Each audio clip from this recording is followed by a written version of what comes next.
Donc nous allons commencer. Le principe de ce workshop est de pouvoir librement échanger nos expériences dans le cadre du sujet qui vous est proposé ce matin, à savoir les challenges autour de l'asset management et globalement de la gestion marketing.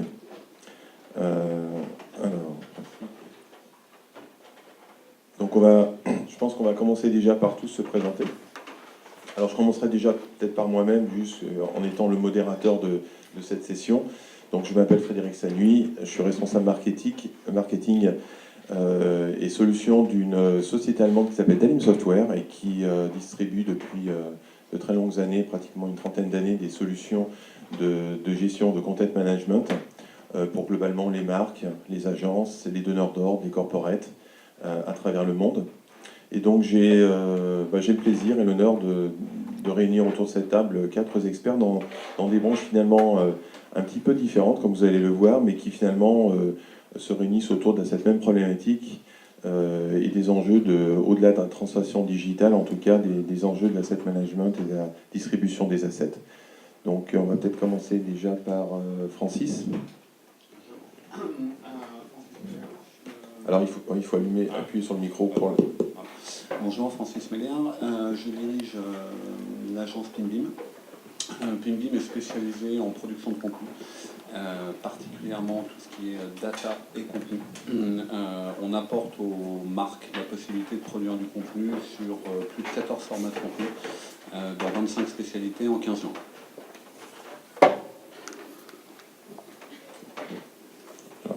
Oui. Bonjour à tous et à toutes. Alors je suis Romain Amar et je suis le responsable de la com client, des relations presse et des réseaux sociaux du Crédit Agricole d'Île-de-France. Ça ne rentrait pas sur ce petit panneau, mais pour vous expliquer rapidement, le Crédit Agricole est une banque mutualiste et donc elle est constituée d'une galaxie de petites banques régionales, petites plus ou moins, parce que la banque le Crédit Agricole d'Île-de-France, c'est 1,5 million de clients juste sur l'Île-de-France. Et nous avons plein de défis, notamment eh bien, le digital et le fait de créer de la préférence à travers des contenus attractifs. Donc moi, je vous parlerai plutôt de communication et de contenu de marque. Et je passe la parole à ma voisine. Bonjour à tous, Stéphanie Sabal. Moi, je dirige une agence marketing digital intégrée au groupe Orange, qui va accompagner les filiales du groupe, les 30 filiales du groupe, à utiliser les leviers du digital et de la data pour vendre plus et pour fidéliser nos clients. Le digital, vous savez, pour Orange, on va dire c'est dans son ADN, puisque nous sommes quand même un des opérateurs qui connecte le monde. On l'utilise évidemment depuis très longtemps comme un vecteur clé de notre stratégie globale d'entreprise et notamment de la stratégie marketing, comme un levier d'acquisition, d'upsell et de cross-sell. Et on l'utilise aussi beaucoup comme un vecteur d'engagement client. Et au cœur de la stratégie d'engagement, il y a le contenu et le content marketing, une pratique qu'on a développée dans le groupe depuis plus de 8 ans aujourd'hui, avec cette idée d'agence intégrée qui va développer une vision centrale, qui va accélérer des projets par des ressources en régie, et qui va faire monter en compétence les filiales pour devenir totalement autonomes par des outils et des formations en local. Alors maintenant, notre dernier speaker, Olivier. Bonjour à tous, je suis Olivier Desrignes, je dirige la communication digitale chez Ariane Group. Ariane Group, c'est la joint venture entre Safran et le groupe Airbus sur toute la partie spatiale. Donc en fait, Ariane Group lance la fusée Ariane. On fabrique, on manage, on lance la fusée. Et du coup, on a un peu moins d'1 an d'existence officiellement. Voilà. Merci bien. Donc vous avez pu comprendre qu'effectivement, on est sur 4 finalement cas clients assez différents. Ce que je vous propose, c'est qu'en fait, j'ai préparé quelques slides, pas trop longues, histoire le principe est de rendre les choses très interactives. Et dans tous les cas, vous avez la liberté de pouvoir intervenir à tout moment et de poser librement des questions. Mais simplement, je vais un petit peu resituer globalement la problématique de notre sujet. Et je commence par cette cette slide, cette espèce de demi-sphère qui représente finalement un petit peu l'environnement au quotidien auquel chacun est confronté. Et finalement, quelles que soient les sociétés, que ce soit Ariane, Orange, que ce soit une agence, à un moment donné, on va être obligé d'avoir la capacité de gérer la richesse de ces assets. Et on est encore beaucoup plus placé, en fait, finalement, cette année, parce que le véritable enjeu, et ce début d'année en est la claire représentation. On voit beaucoup d'acteurs, que ce soit les marques, que ce soit la grande distribution. Je donnerai juste quelques faits, comme par exemple des Auchan qui sont alliés avec Alibaba, des Carrefour qui viennent d'annoncer avec Google, des Monoprix qui sont avec Amazon. Et tous ces gens-là, finalement, au final, notamment en début d'année, ont annoncé des plans qui, au fil des dernières années, n'ont pas été très en réussite et qui, de fait, se doivent de réagir afin de pouvoir distribuer du contenu beaucoup plus facilement. Donc on parle notamment de e-commerce. Dans tous les cas, l'enjeu est certain, et surtout la complexité, comme on va le voir notamment avec nos speakers, c'est qu'il y a un moment donné, il faut pouvoir maintenir la cohérence de toutes ces informations et les distribuer dans les différents canaux. Alors ce slide, je le trouve particulièrement intéressant parce que finalement, il prend un petit peu de hauteur. C'est un rapport qui a été rendu public au mois de janvier par l'agence PwC et qui nous montre finalement qu'il y a encore beaucoup de chemin à faire, qu'au finalement, au gré des aventures digitales que l'on peut tous avoir chacun dans nos entreprises, on s'aperçoit que globalement, et finalement quels que soient les continents, la transformation digitale, elle ne fait que commencer. Que cette transformation digitale, au-delà du simple aspect de réunir des assets autour d'une interface web, elle apporte beaucoup plus. Elle apporte aussi une notion humaine à l'entreprise. Et ça, c'est quelque chose qui, tout au long, en fait, finalement, des enjeux que l'on va débattre ce matin est une chose primordiale, et notamment un des chiffres, et finalement nous montre que la transformation digitale améliore aussi la relation client. Donc finalement, tout le monde doit être bénéfique à tous les niveaux. Mais en tout cas, ce sont des chiffres assez intéressants, et je vous engage bien entendu à regarder de plus en détail ce rapport très intéressant, rapport d'ailleurs qui est remis à jour à peu près tous les 6 mois. Donc finalement, le principe, c'est de comment réussir cette transformation digitale. Donc on voit que la transformation du PDF, elle n'a pas été complète, mais bon. L'idée, c'est quoi? Finalement, c'est resituer la problématique au cœur du client. Aujourd'hui, finalement, si on regarde, et j'ai récupéré ce schéma là sur la droite du Restory Group, qui est une organisation mondiale qui référence finalement l'ensemble des systèmes dans le monde, que ce soit des enterprise content management, que ce soit des web content management, des solutions de DAM. Finalement, aujourd'hui, le cocktail de la marque, il est assez riche. Hein. C'est-à-dire, c'est ce que je disais, la capacité de pouvoir distribuer, partager ses assets, différents types d'assets dans différents types de canaux de communication. Alors, bien entendu, je vais pas trop parler de nous, mais effectivement, nous, en éditeur, c'est une donnée qui est fondamentale, hein, parce qu'on doit évidemment réagir et suivre ces évolutions de marché. Et notre adage, finalement, c'est vraiment au quotidien de resituer toute cette problématique et d'offrir des systèmes qui soient capables, dans le cas de nous, notre plateforme ES, de pouvoir distribuer ce contenu. Alors, j'avais un magnifique fond avec une vue d'asset management, mais c'est pas grave, elle a dû disparaître. Alors l'autre point très important, c'est la partie KPIs. Cette partie KPI, aujourd'hui, elle a toujours été existante. Moi personnellement, donc avant d'Alim Software, j'ai été DSI dans les agences de communication, et pour travailler pour les grandes distributions ou des marques, on a toujours eu ce besoin de fournir où sont mes assets, quels sont les analytics et quels sont les plus utilisés au quotidien, qui se connectent, etc., etc. Donc ça a toujours été latent. Maintenant, aujourd'hui, la donne, elle est beaucoup plus complexe, parce qu'on va parler de ce qu'on appelle de BI, c'est-à-dire de Business Intelligence. Aujourd'hui, chaque client a ses propres métadonnées, hein, ses propres valeurs pour mesurer l'efficacité de son contenu. Le BI, c'est quoi? Ça va être la capacité finalement de lier d'une part une activité dans le système, hein, ce qu'on appelle du log, avec des métadonnées particulières. Et là, c'est véritablement un enjeu qui est extrêmement important dans toutes les marques, et nous, on le vit au quotidien avec un certain nombre de nos clients qui, depuis un an, ont une très grosse demande. Et aujourd'hui, des clients de marques, alors je peux en citer des gens par exemple comme chez L'Oréal ou chez LVMH, leur enjeu véritablement c'est de savoir à l'instant T qu'est-ce qui se passe, où sont leurs assets, qui y contribuent, quels sont les plus performants, quels sont les pays les plus performants ou pas, etc. etc. Alors, autour de ça, il y a ce qu'on appelle le process métier.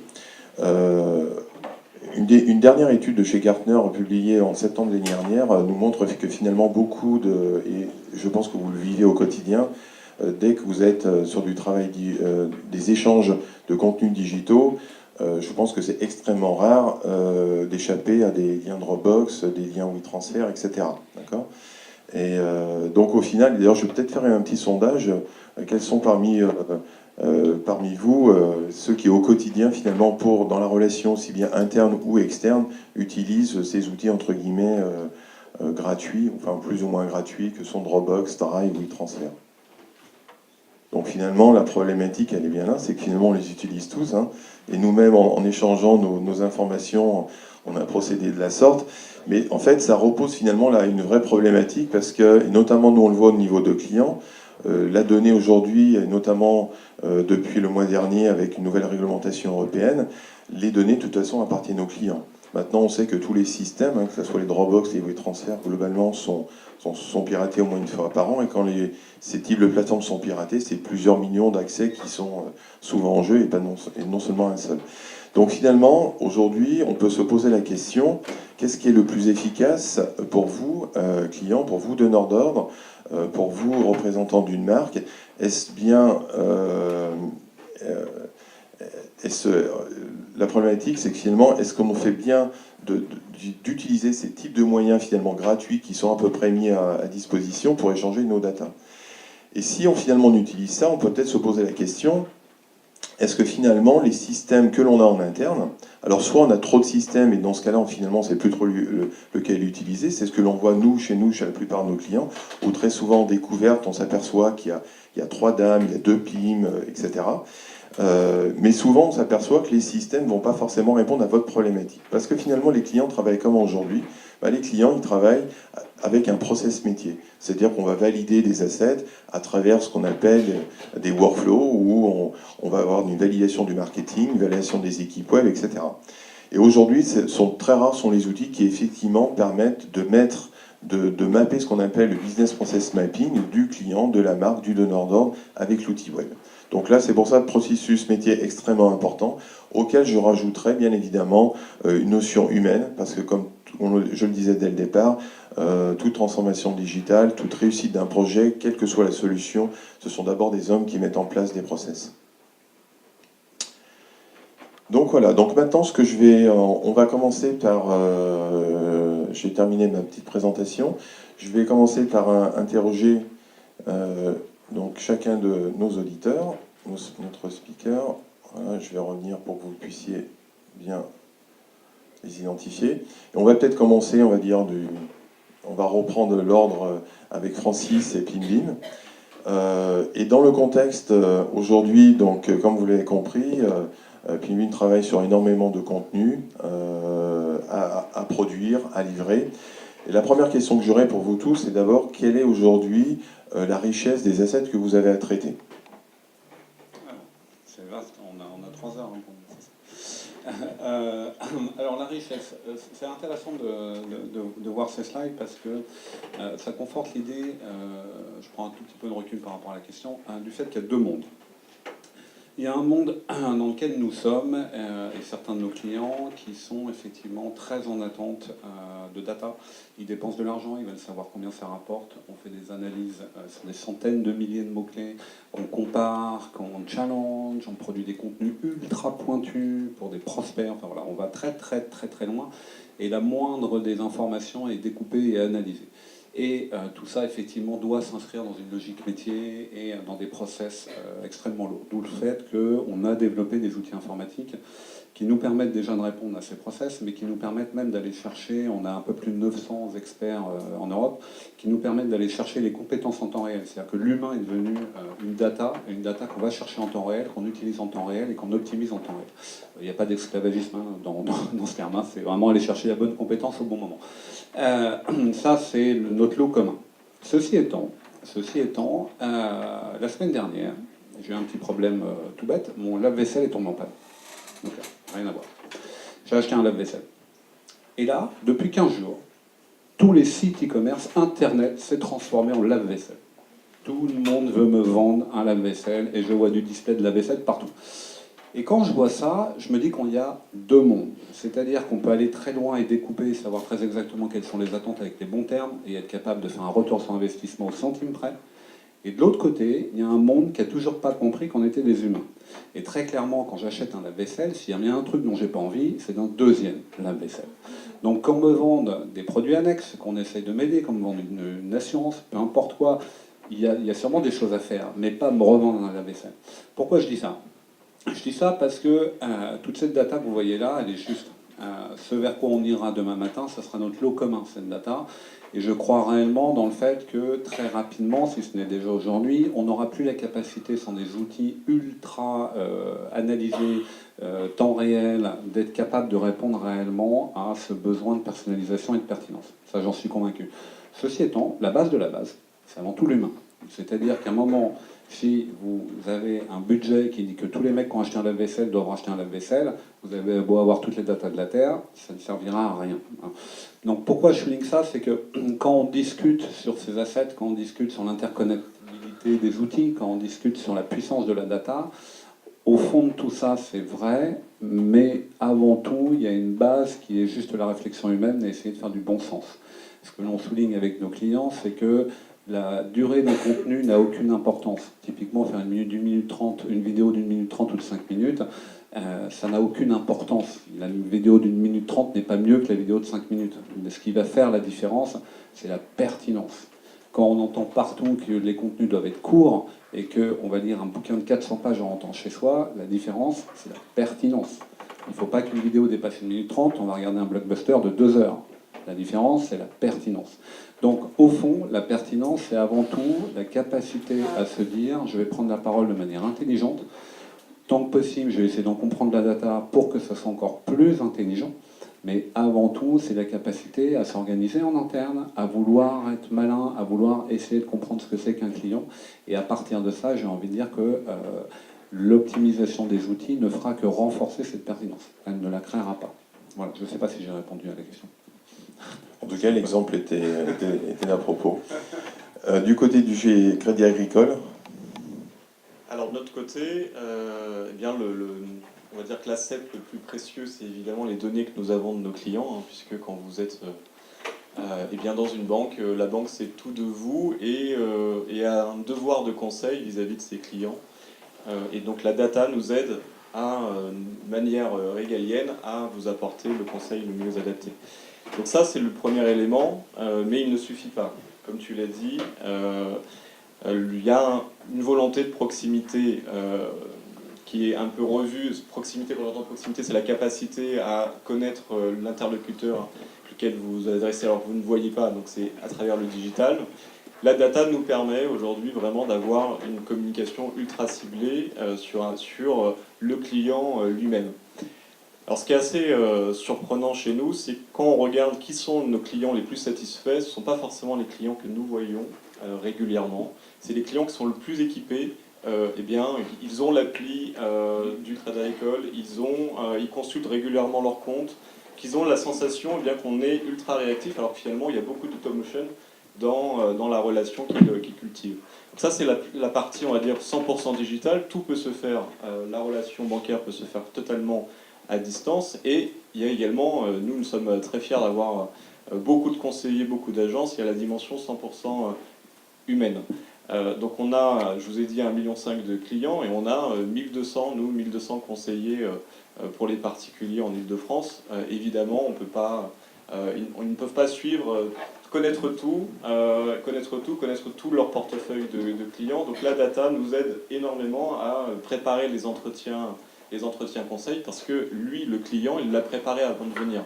Donc il est déjà informé et au moment où il arrive dans l'agence, il veut qu'on ne lui demande pas son numéro de compte, il veut tout de suite être identifié, reconnu et que le message soit tout de suite ultra pertinent et qu'on ne fasse pas simplement des politesses pendant 1h30. 1h30, c'est le temps max. En moyenne, nos entretiens font 1h10 et ils se rallongent. Donc, le client vient moins souvent en agence, il est ultra autonome par les outils que nous développons. Et quand il vient, il veut vraiment avoir un maximum d'infos et concrétiser un projet. Donc ça veut dire que nous, de notre côté, nos conseillers, il y a aussi une montée de compétences qui est ultra importante. Parce qu'en face, le degré, l'attendu, il est beaucoup plus élevé. Sauf que l'on vend énormément de produits, on propose énormément de solutions.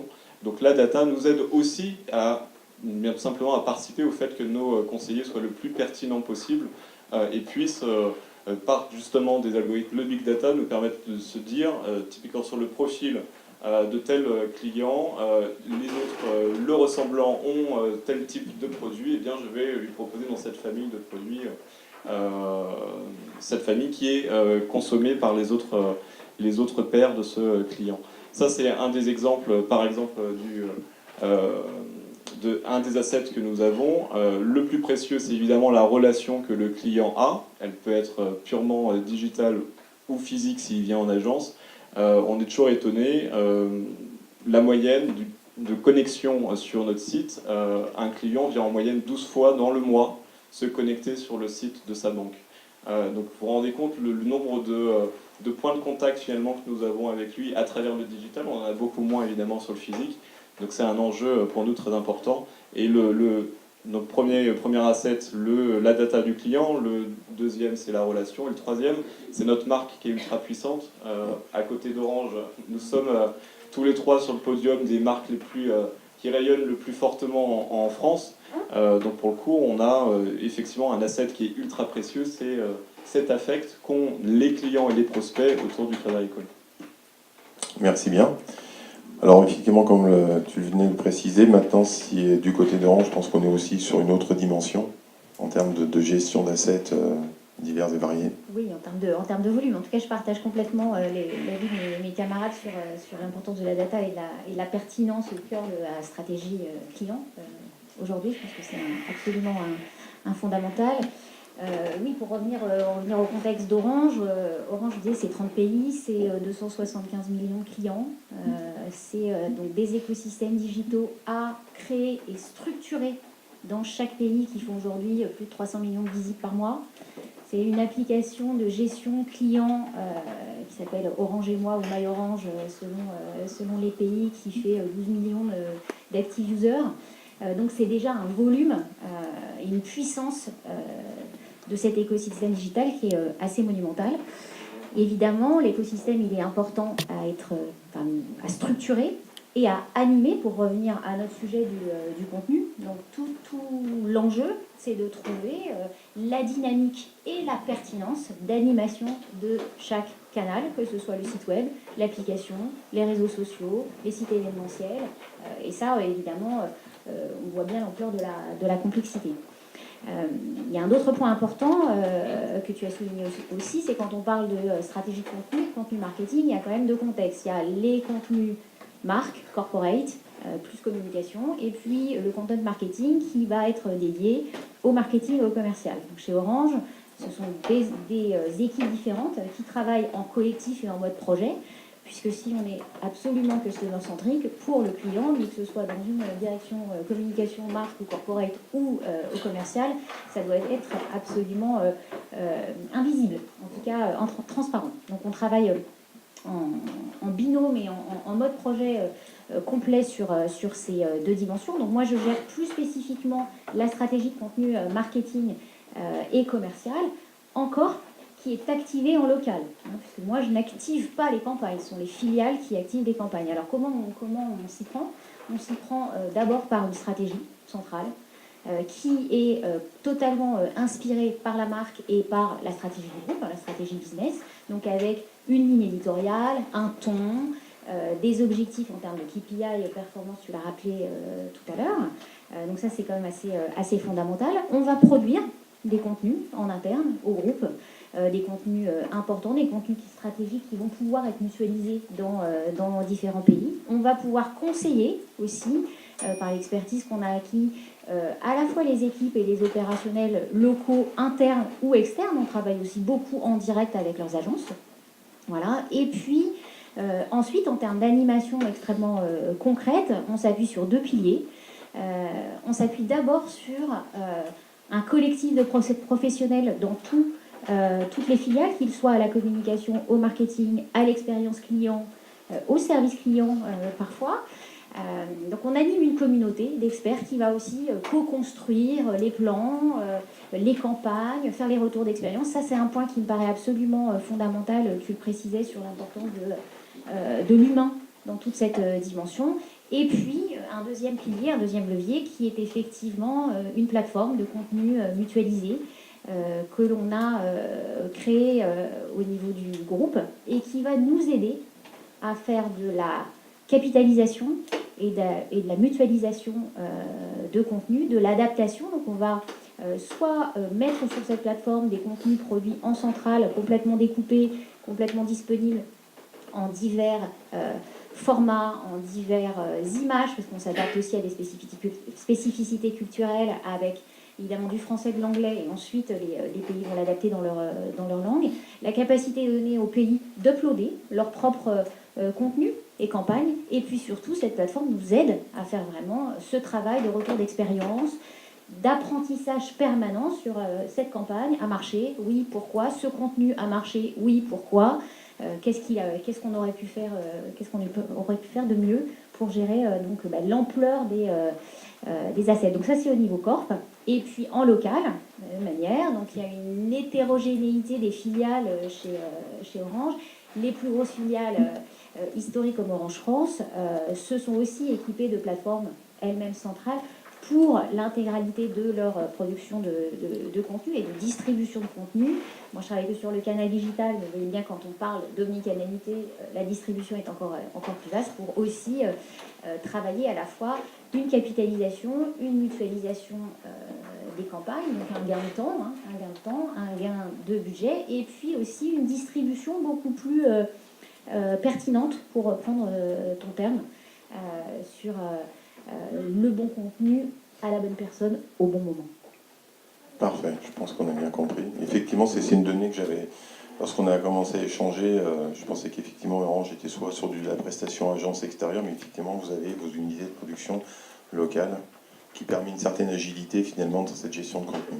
Voilà, du global et du local. Parfait. Et là maintenant on a un autre exemple. Effectivement, lorsqu'on a préparé ce workshop ensemble, j'ai découvert pas mal de choses. Alors évidemment, on va dire comme tout bon spectateur, tout le monde a vu les images de SpaceX, etc. Mais comme tout bon français et européen, on sait aussi que l'innovation dans ce domaine-là, ça a d'abord été Ariane. Et je pense que c'est très intéressant effectivement de comprendre avec d'autres enjeux. Là, on est beaucoup sur notamment des notions de gestion de vidéo au sein d'Ariane Group avec Olivier. Est-ce que tu peux nous en parler plus ? Oui, alors on a une fusée qui n'est pas réutilisable, mais on a des contenus qui se réutilisent. Ça, c'est donc l'essentiel. Oui. En fait, on a un peu moins d'1 an d'existence, donc comme je le disais, on est la joint venture entre Airbus et Safran, et finalement, cette création, elle a apporté 40 ans d'archives. 40 ans d'archives vidéo, 40 ans d'archives photo. Et 40 ans d'archives photo et vidéo, c'est des dizaines et des dizaines de mètres carrés de bandes, de cassettes vidéo, de choses finalement dont on ne sait pas trop quoi faire. Et très vite, en fait, d'actifs numériques, on va parler de passifs numériques, parce que, ok, on utilise tous les jours des actifs numériques qu'on va pouvoir publier, qu'on va pouvoir partager, qu'on va pouvoir distribuer. Mais très vite, ces actifs, si on les garde en actifs, ils prennent de la place, ils prennent de plus en plus de place, et il faut savoir à quel moment un actif devient un passif numérique. Et devient passif, pas dans le sens de poids, mais en tout cas, l'utilisation de cet actif, il devient moins intéressant. Nous, en fait, on a plus repensé avant de vraiment attaquer l'outil, en fait. On a plus pensé une méthodologie. on s'est dit finalement au niveau des équipes qui produisent du contenu, on a toujours un peu de marketing, un peu de com interne, un peu de com externe, DRP, etc., la partie vidéo. Et finalement, on a rassemblé tous ceux qui produisaient du contenu. On s'est dit, ok, finalement, un contenu écrit, que ce soit pour l'interne, que ce soit pour la presse, finalement, ça reste un contenu écrit. Une vidéo, en fonction de la cible, bah, ça reste de la vidéo. Et finalement, on s'est dit, ok, on va faire converger tous ces contenus vers un outil, tous ces contenus riches vers une plateforme qui sera référent. C'est vraiment le plus important pour nous, c'était d'avoir un référent, de ne pas avoir des petits bouts un peu partout dispersés qui pouvaient avoir des références en se disant bah, ça c'est la dernière version, on est sûr que c'est cette dernière version de vidéo, ça c'est la photo, la dernière photo validée. On a tout fait converger vers un seul outil qui est référent, qui a ses défauts bien entendu, mais ses qualités, la première qualité c'est d'être référent, de pouvoir suivre tout un historique de modifications sur des photos, des vidéos, etc. Et finalement, on sait que dans un deuxième temps, on intégrera un outil avec beaucoup plus de fonctionnalités. Mais en tout cas, l'idée c'était de construire un référent pour de faire converger en fait tous nos contenus pour pouvoir être après poussés sur tous les canaux, que ce soit intranet, réseaux sociaux, sites web, appli pour salon, base de journalistes, etc.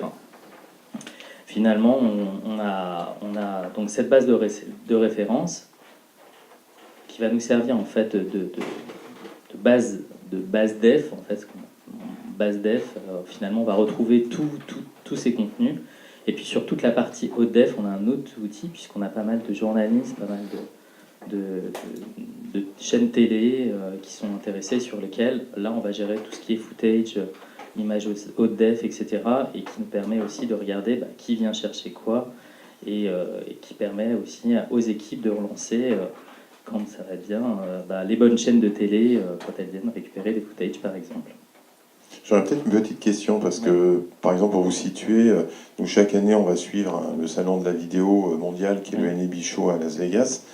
Et donc j'y étais encore cette année, et écrit en gros, c'était la norme c'était 4K 60 frames secondes, le ProRes, etc. Il faut savoir que c'est très très lourd, hein, c'est-à-dire que aujourd'hui même votre smartphone il fait du 4K et ça va peser entre 15 et 18 gigas par heure de prise de vue.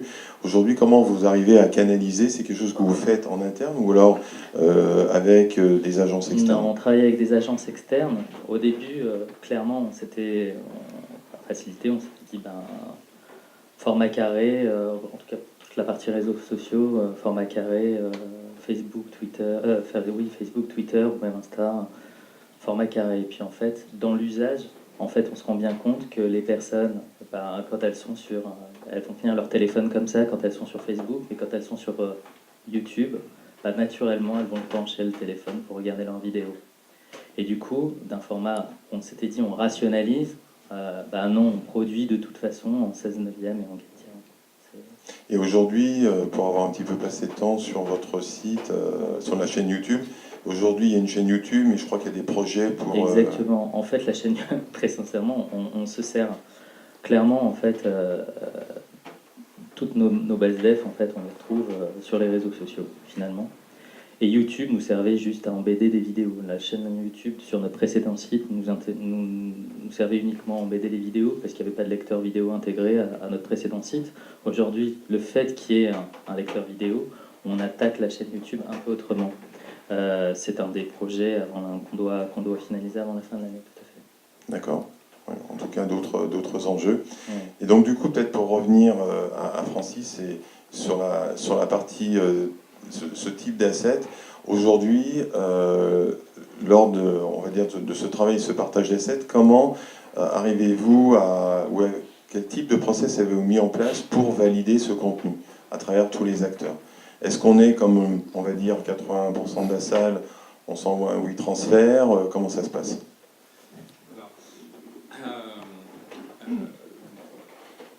Il y a 3 ans de ça, quand on a créé PimBeam, très clairement on a été confronté à une problématique qui était de se dire, voilà, la production de contenu, on est intimement convaincu qu'elle va monter en puissance, en termes de format, clairement, mais en termes d'expertise.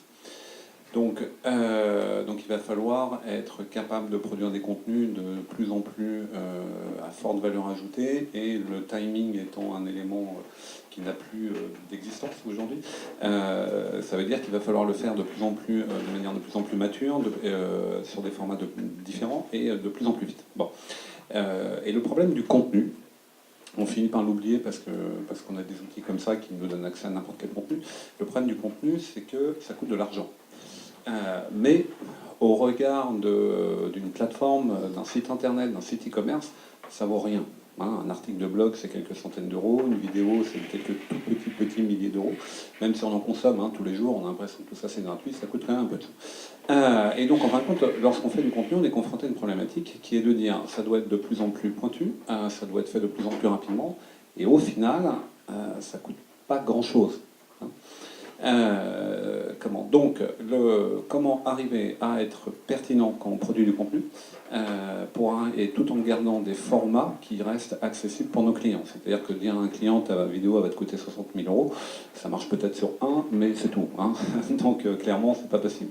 Dire à un client tu vas mettre 3 semaines à avoir un article de blog et qui va te coûter plusieurs milliers d'euros, là encore, ce n'est pas possible. Donc en gros, comment arriver à produire du contenu de manière mature et de manière accessible. Et la seule et unique façon qu'on ait trouvée, c'était d'industrialiser tout ça. Donc, avant de démarrer dans la production de contenu, on a d'abord mis en place des process et on a mis en place des outils informatiques. Et globalement, aujourd'hui, on frise presque le temps réel et le full automatique. C'est-à-dire qu'avec une expression de besoin, on est capable, nos systèmes sont capables d'aller chercher les bonnes compétences, de les organiser, de lancer la production, de suivre la production, de contrôler la production et de délivrer. Donc très clairement, c'est pas avec Dropbox. J'adore Dropbox, mais c'est pas avec Dropbox. Et très clairement, quand vous avez conçu une vidéo qui va être vue par qui va rentrer dans 10 process de validation dans 4 pays, si on s'amuse à envoyer un lien Dropbox avec un téléchargement de zip, ça va pas fonctionner non plus. Donc en fin de compte, on n'a pas trouvé d'outils qui répondaient à notre problématique. Donc on a développé nos propres outils pour amener une couche de réactivité, donc pour friser le temps réel, pour amener une couche de contrôle, parce qu'on est sur des formats extrêmement premium, et pour amener une couche de simplicité. C'est-à-dire que lorsqu'on a produit une vidéo, vous l'envoyez là-dessus, vous mettez vos commentaires, vous renvoyez. On est sur l'immatériel total. Et on est sur l'immatériel qu'on s'est amusé à pousser dans l'organisation même de notre entreprise. C'est-à-dire qu'il y a un an de ça maintenant, j'ai demandé à toute la société qu'elle soit en home office. Immatériel. Tout notre mode de fonctionnement est totalement immatériel. Nos téléphones sont en voie IP, dans le cloud. Donc il n'y a plus de téléphone. Donc déjà, je vous félicite parce que vous êtes dans la totale innovation. Je sais pas. On a testé. J'ai mis une société en dessous pour faire des enquêtes anonymes et voir un peu si tout se passait bien et si je me retrouvais pas avec des mecs déprimés qui se pendaient dans leur salon. Et tout le monde est heureux. Tout le monde est heureux. Donc ça se passe plutôt bien. Mais ce que je veux dire, c'est qu'en fin de compte, ce qui nous a permis de résoudre ça, c'est pas juste implémenter un outil. Ce qui nous a permis de résoudre ça, c'est de transformer totalement la logique de l'entreprise.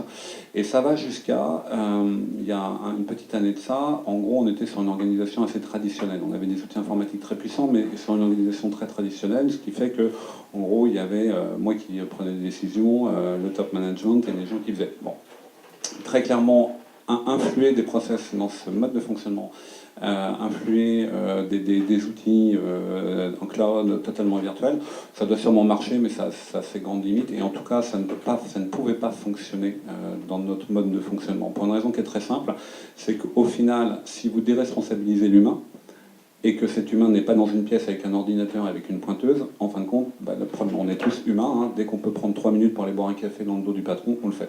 Okay. Si par contre la responsabilité est renversée et qu'il est autonome, dans l'absolu, il va chercher ses enfants à 16h et il reprend son taf à 20h et il termine à 1h du matin s'il a envie et il n'est pas là le matin. Aucune importance. Au final, ce qui compte, ça va être le delivery qu'il va y avoir derrière. Et donc, on a réorganisé l'entreprise plus que les outils. Et en fin de compte, les outils nous ont permis de simplifier. Ça fait 4 fois qu'on change de système de téléphonie. Ça ne change rien. Voilà. Par contre, on aurait eu le système de téléphonie extraordinaire dans une organisation qui n'est pas adaptée, ça n'aurait pas fonctionné. Donc, au niveau des outils, par exemple, vous expliquez, vous faites donc de l'intégration de technologies. Ouais. Donc, vous avez une équipe de développement. Comment ça se passe et comment vous arrivez à maintenir la persistance de tout ça au fil des années sans éventuellement remettre au porte-monnaie tous les 5 ans? Alors, on a fait un truc simple, c'est qu'on s'est dit que même si on était les meilleurs du monde, on n'y arriverait pas seul. Et on s'est surtout dit qu'il y avait des meilleurs du monde partout dans le monde. Donc, au final, ce que l'on fait, on ne fait que lier des technologies qui existent et qui évoluent d'elles-mêmes. Voilà. Donc, on n'a rien inventé. Hein. On a juste fluidifié et opéré. La seule chose qu'on ait inventé, c'est un grand mot, je ne sais pas si on invente vraiment, mais la seule chose qu'on ait fabriqué, c'est nos systèmes de workflow. Voilà. Mais au fond, on va lentement, à mon goût, mais on va vers une interopérabilité de l'ensemble des systèmes. Hein. Je prends un exemple tout bête, hein, le Zapier ou les API, ou voilà, hein, des systèmes JSON ou autres, font que n'importe quelle application dans le monde peut parler avec n'importe quelle application dans le monde. Et aujourd'hui, vous avez des systèmes qui sont extraordinaires à tous les niveaux. Il n'y a pas de manquement. Hein. En 2 clics, vous ouvrez un système de paiement électronique. En 3 clics, vous ouvrez un système de compte privé. Enfin, voilà. Donc, ce que l'on a fait, c'est qu'on a créé une couche au-dessus de ça. Et cette couche va piloter des outils. Ce qui nous permet de prendre un partenaire et de le sortir et d'en mettre un bon.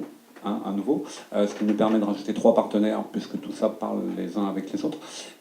Et on n'a surtout pas voulu prendre le lead sur cet aspect technique.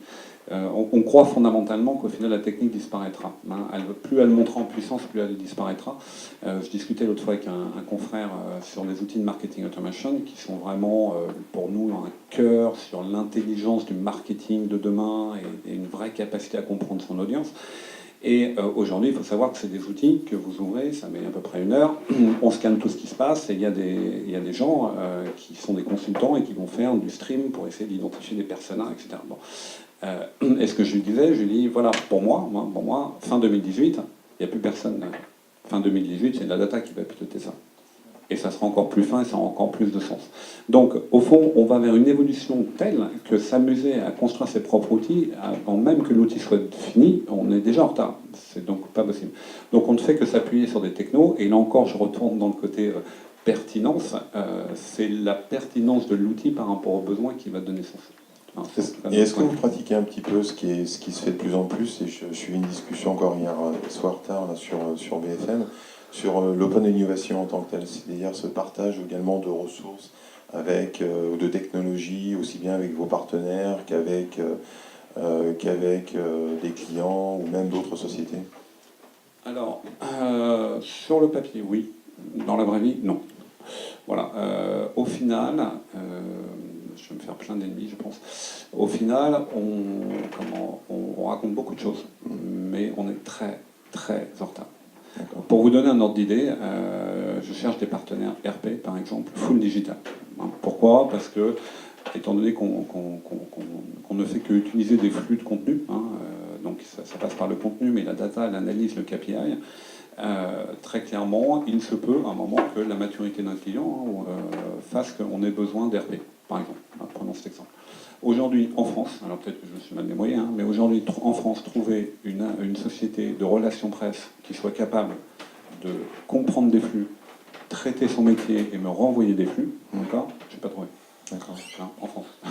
Donc l'interopérabilité aujourd'hui, elle vient, l'open innovation, c'est sympa, mais je pense qu'il y a déjà des bastions entiers qui ne sont pas, présents, qu'il faut concevoir.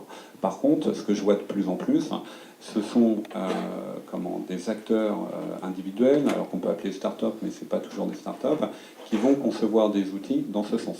Voilà, ça c'est super. On voit des innovations dans le domaine de la data qui éclosent comme ça, diverses et variées, des choses qu'on ne voyait pas dans le domaine de la régie, par exemple, qui sont très intéressantes. Mais il reste encore des pans importants il y a beaucoup de choses qui sont encore manuellement. Olivier nous en dira peut-être. Vous êtes confronté à des agences traditionnelles qui font peut-être très bien leur métier, attention, mais qui sont dans du traditionnel. Et quand on voit qu'on va vers le temps réel, qu'on va vers des terradonnées de data, je ne sais pas comment ils vont faire pour arriver à traiter ça, mais il y a encore un vrai gap technique, un vrai montant en puissance à venir. Alors, Olivier nous en dira peut-être plus, puisque en l'occurrence c'était le responsable de chez Safran qui exposait cette vision. Du côté du Crédit Agricole, et avec les outils, Je sais qu'il y a beaucoup de challenges cette année au sein de l'entreprise avec divers outils. Comment finalement, pareil, faciliter ce partage d'informations. Alors on n'est pas dans, vous n'êtes pas dans, comme on a compris, dans la même relation avec une relation différente avec des clients finaux. Mais finalement, et nous, de notre côté, on a aussi cette expérience-là dans le passé. On s'est retrouvé, par exemple, avec chez des spécialistes de l'assurance, et finalement, on se retrouve quelquefois, quand on cherche un asset, on appelle Pierre, Paul ou Jacques, savoir s'il l'a pas sur la clé USB. Donc, globalement, c'est au regard de ça et des outils, quelle est votre politique au sein du Crédit Agricole? Nous, je vais vous répondre pour une caisse régionale, hein, mais nous, évidemment, sur la partie client, on a beaucoup de contenus qui sont automatisés, donc la possibilité, ce qu'on appelle d'avoir des rebonds, des push mails de manière automatique, donc là, qui part parce que vous avez tel livret qui est au plafond, et donc on vous propose automatiquement un autre produit d'épargne, par exemple. Ça, c'est simplement sur le canal mail, donc ça tourne de manière automatique. La difficulté, c'est de ne pas oublier qu'il tourne. Et le jour où le produit a changé, pas oublier qu'on a un risque d'envoyer une erreur, un message erroné au client. Donc là où on est en train d'améliorer, c'est la capacité à modifier, à actualiser ces rebonds qui tournent de manière automatique. Et pour vous donner une idée, on est à plus de 900 rebonds automatiques là, qui tournent actuellement. Donc je serais incapable de vous dire combien de mails ça représente sur un mois. Je sais juste que mon équipe doit surveiller 900 familles, 900 mails qui sont constitués d'une quarantaine de familles et de vérifier qu'ils sont toujours à jour. Ça, c'est le premier élément. Ensuite, c'est vraiment sur la relation purement le client et ses produits, mais évidemment, le digital ne suffit absolument pas pour pouvoir constituer une relation solide avec un client. Donc ce qu'on essaye de développer au maximum, c'est des contenus qui soient le plus connivants et le plus affinitaires possible. On est sur 4 grands marchés, 4 grands segments de clientèle, les jeunes, le mass market, les seniors, les patrimoniaux, les banques privées. Ça, c'est les grandes familles. Mais quand on zoome à l'intérieur, on a plus de 42 sous-segments.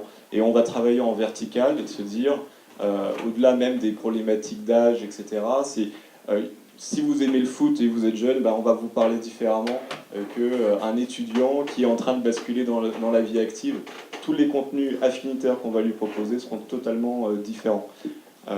S'il clique sur une newsletter, sur un contenu qui peut avoir, il va entraîner une simulation sur un produit, par exemple sur une assurance habitation, et il va interrompre son parcours à un moment donné, il ne va pas aller jusqu'à la souscription en ligne. Là, on se dit, il a peut-être besoin d'un expert, et là, son conseiller va l'appeler. Donc on a cette dimension multicanal qui est toujours à disposition. Ça, c'est un des éléments qui est pour nous très important. Et en même temps, fait la différence. En même temps, vous avez cette notion de personnalisation qui est extrêmement importante. Et ça, c'est un vrai challenge, puisque l'on voit... Alors le monde de ce qu'on appelle de la masse personnalisation est plus qu'un enjeu aujourd'hui. Je ne rappellerai pas des campagnes à la Coca-Cola, M&M's, Nutella, etc. Vous allez aller sur une interface web, vous changez la ville, et puis vous avez votre carton ou votre bouteille de Coca-Cola avec votre ville. Vis-à-vis de ça, comment vous arrivez à gérer? Parce que finalement, il y a énormément de sites web. Et comment gère cette personnalisation au regard du contenu référent? Typiquement, ce qu'on a réussi à faire sur les newsletters, c'est-à-dire de proposer des contenus ultra personnalisés sur d'abord un collectif de clients. Donc quand je vous parlais des 40 sous-segments, on a commencé à faire 40 newsletters pour chaque sous-segment. Donc à un moment donné, on a commencé à ne plus pouvoir... C'était devenu un cauchemar, ces fameuses newsletters. Et là, on va travailler à présent on va carrément demander au client ce que lui souhaite. Évidemment, il y aura toujours un contenu qui sera entre guillemets imposé par la banque. On souhaite évidemment l'équiper, lui proposer des solutions, mais on va dire l'enrobage autour de la cacahuète, tout le nappage, c'est lui qui va le choisir. S'il aime le foot, s'il aime le golf, eh bien, on ira chercher des contenus qui seront à disposition sur cette thématique pour pouvoir lui donner envie en continu d'aller toujours consulter ce rendez-vous qui est la newsletter. Si je prends l'exemple du site web, le site web, aujourd'hui, il était totalement l'espace personnel, c'était simplement de la consultation de compte. et vous aviez la phase, on va dire, de séduction par le contenu, elle était réservée aux prospects avec des contenus génériques, qui étaient plutôt pédagogiques et très généraux.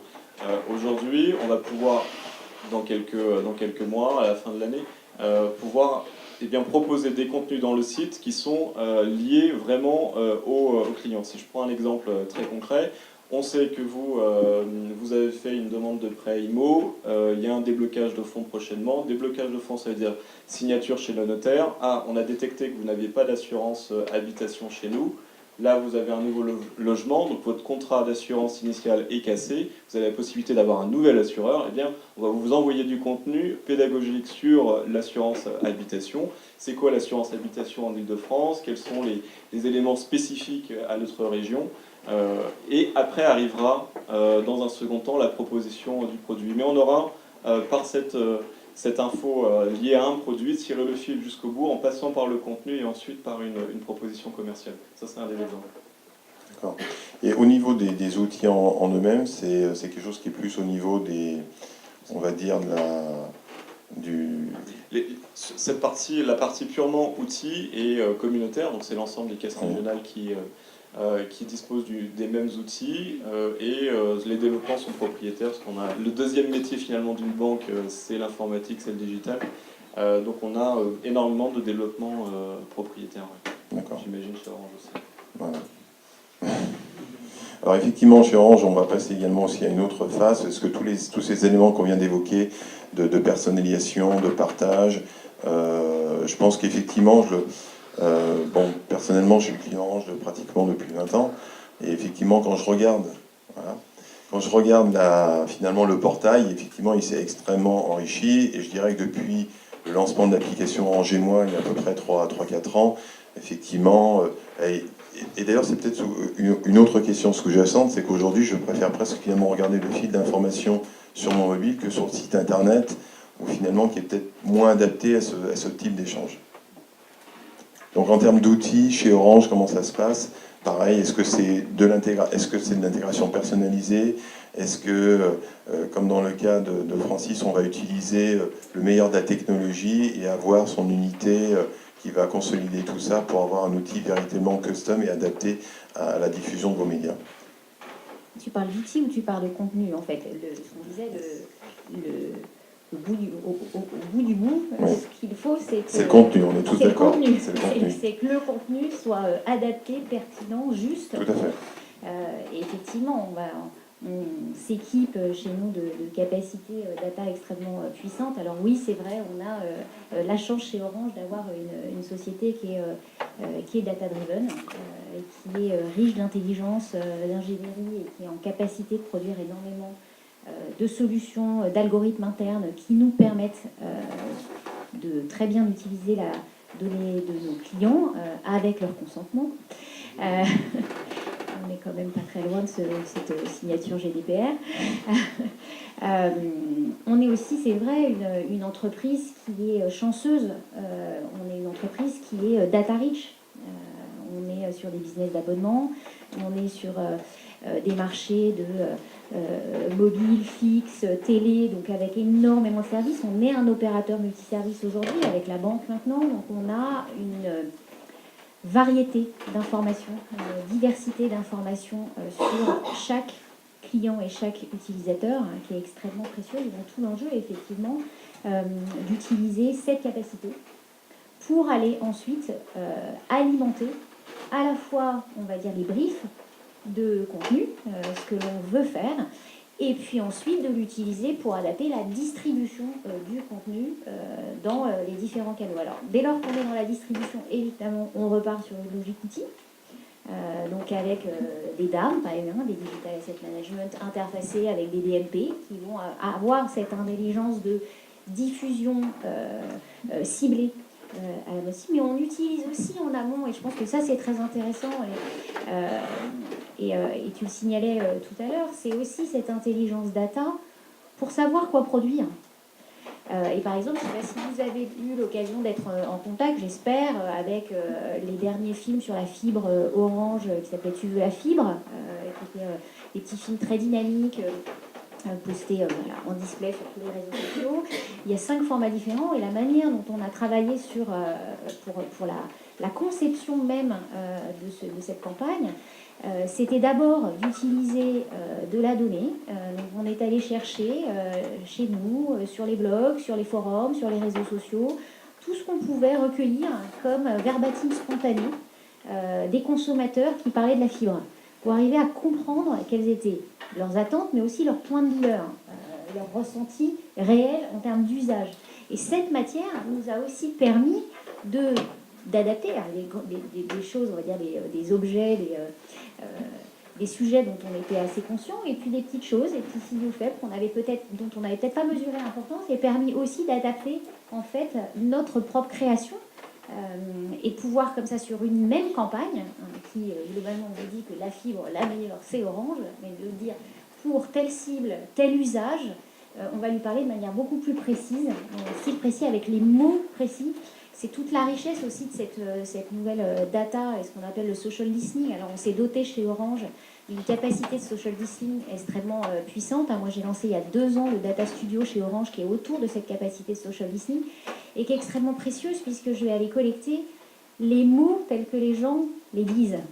Ça c'est précieux. Aussi, dans un monde d'ingénierie, d'experts, où on est aussi parfois un peu dévoyé par nos métiers, pour revenir dans une prise réelle, de se mettre dans les choses du consommateur, que nous sommes aussi, mais que nous oublions parfois d'être quand nous sommes dans nos métiers.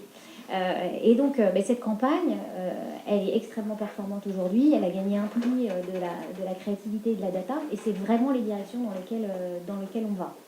Alors, donc la partie réseaux sociaux est vraiment une partie très importante chez Orange, au même titre d'ailleurs que dernièrement je voyais aussi des conférences autour, vous savez que le mois dernier on a eu Vivatech avec un certain nombre de présentations intéressantes, et qu'effectivement les gens par exemple chez LVMH sont complètement focusés sur l'utilisateur final, le blogueur, tout ce que l'on veut, pour remonter comme vous le faites chez Orange, cette mesure de la performance finalement du contenu et sa mise en avant auprès de la marque ou de corporate ou des institutionnels.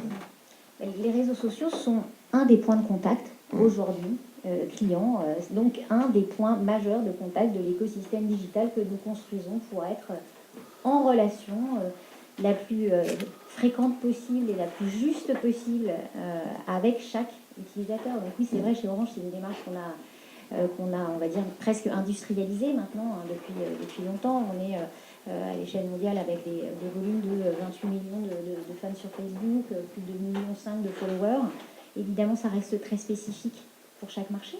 Ça reste des activations culturelles, encore une fois, en fonction des objectifs business, d'une culture, mais aussi des concurrences. Nos concurrents ne sont pas les mêmes d'un marché à l'autre. Mais effectivement, cette activation-là, elle est extrêmement puissante et précieuse. D'accord. En tout cas, ce qu'on a bien compris, c'est que les enjeux sont énormes. Et effectivement, au regard de tout ce qu'a lancé Orange depuis l'année dernière, entre la télé, l'opérateur, etc., on peut imaginer qu'en tout cas, l'infrastructure pour gérer tout cela n'est pas la plus évidente. Peut-être petite dernière question, puisque finalement on sait qu'aujourd'hui, dans le B2B, on est sur 80% sur de la consultation mobile. Je lisais encore récemment les derniers Internet of Things qui sont publiés au mois de mai chaque année. Aujourd'hui, on est sur les outils globaux. À travers le monde, sur toutes les marques, on est à 80% d'utilisation du mobile.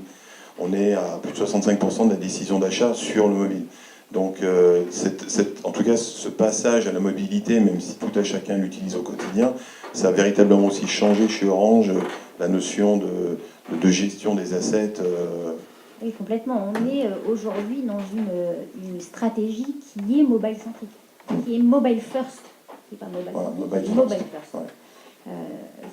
C'est absolument fondamental. Et effectivement, le digital, même si on reprend sur des KPI de vente, aujourd'hui, 20% de nos ventes sont faites sur le canal digital. Et la part du mobile est croissante. Au bout du bout, quand on fait du content marketing, on cherche de l'engagement, on cherche aussi de la transaction. Ouais, tout à fait. Donc le fait de pouvoir convertir est important. Donc on est dans une stratégie mobile first. Tout à fait. Ouais. Et effectivement, pour vous redonner quelques chiffres qui ont été présentés par la BPI le mois dernier, deux exemples. Hein. Vous avez Carrefour qui aujourd'hui fait 10% de ventes sur la partie mobile, et à côté de ça, vous avez la Redoute qui fait 85% de ses ventes. Donc deux stratégies différentes, et effectivement avec des résultats et des conséquences différentes. Si je peux rajouter un petit Oui. chose, justement, ce qui est intéressant aussi dans cette logique de mobile first, c'est que ça change aussi le paradigme de production de contenu, c'est-à-dire qu'avec les réseaux sociaux et le mobile first, on n'est pas seulement nous les producteurs de contenu, on est aussi les incitateurs des consommateurs à produire des contenus sur nous. Et ça crée aussi de nouvelles campagnes. Hein.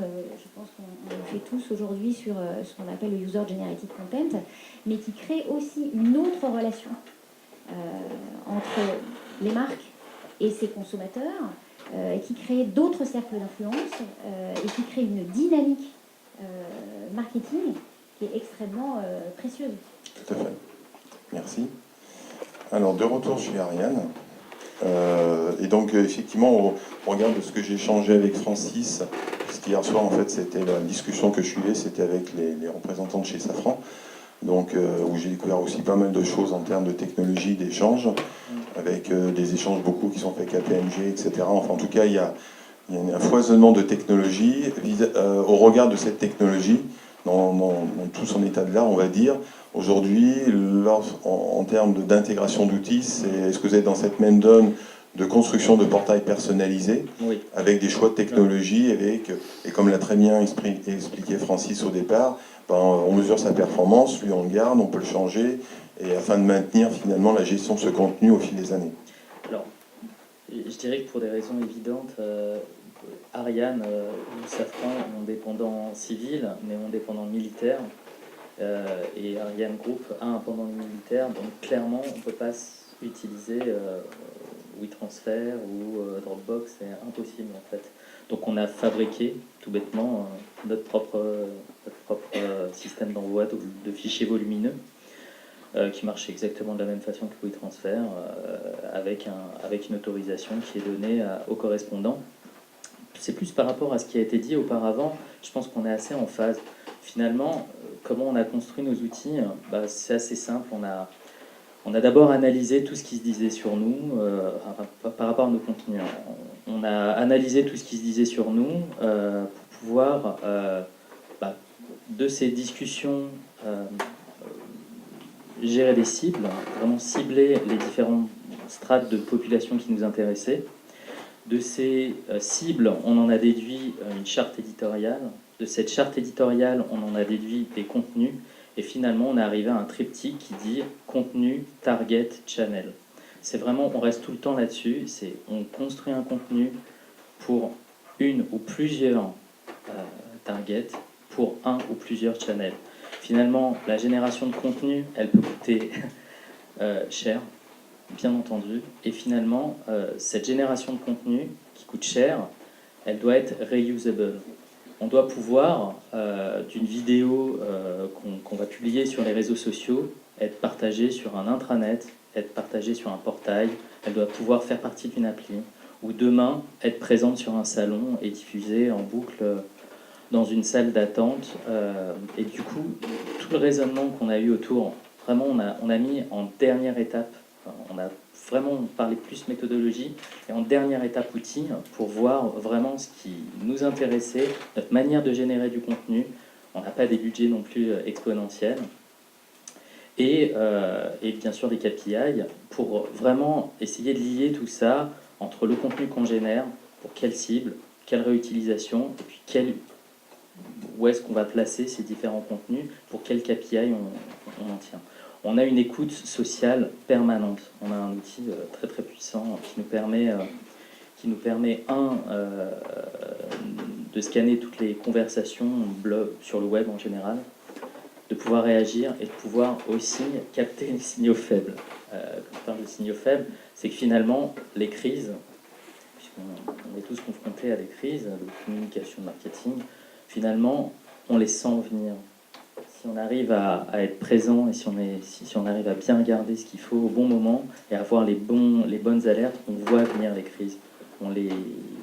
par malversation, enfin quelque chose qui sort du contexte, mais finalement les crises de clients, les crises de confiance, on les voit venir. C'est des signaux faibles accumulés, et à un moment, en fait, finalement, si on arrive à prendre ces signaux faibles, les concaténer et en faire une réponse, au bon moment, on est prêt.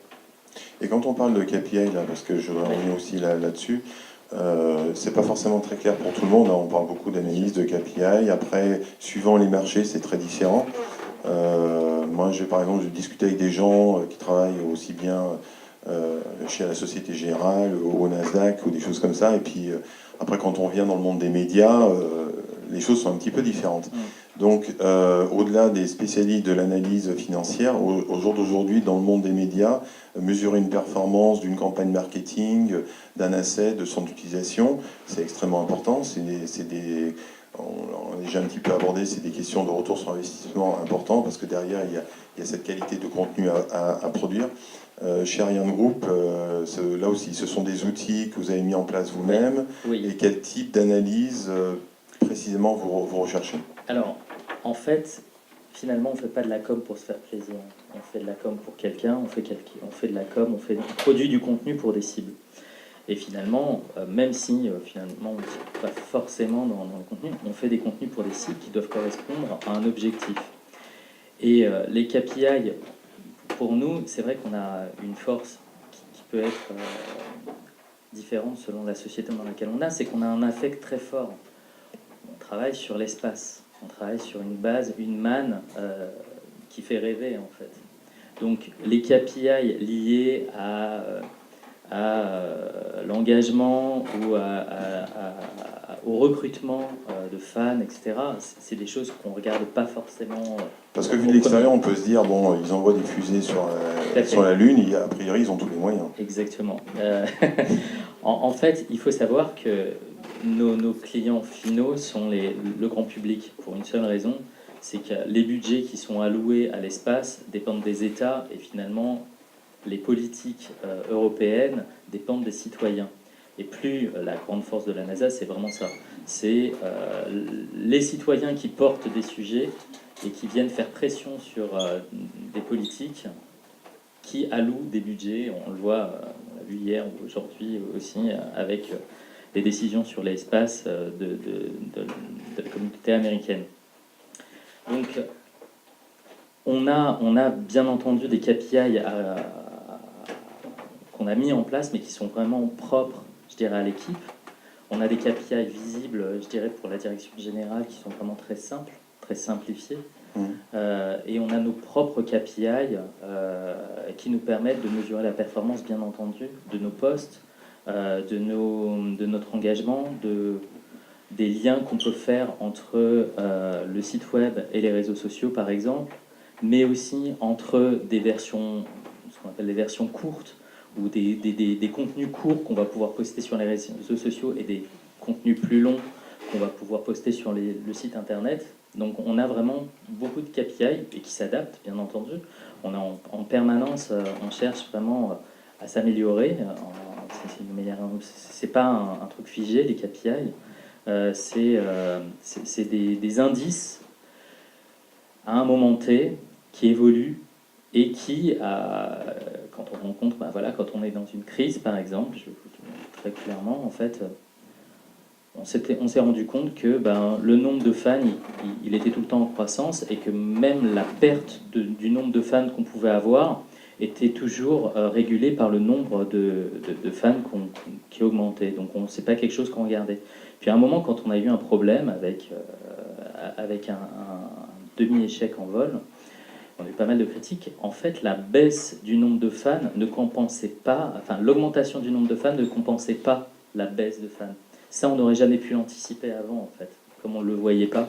Et c'est un KPI qu'on a mis en place suite à un événement à un moment T. D'accord.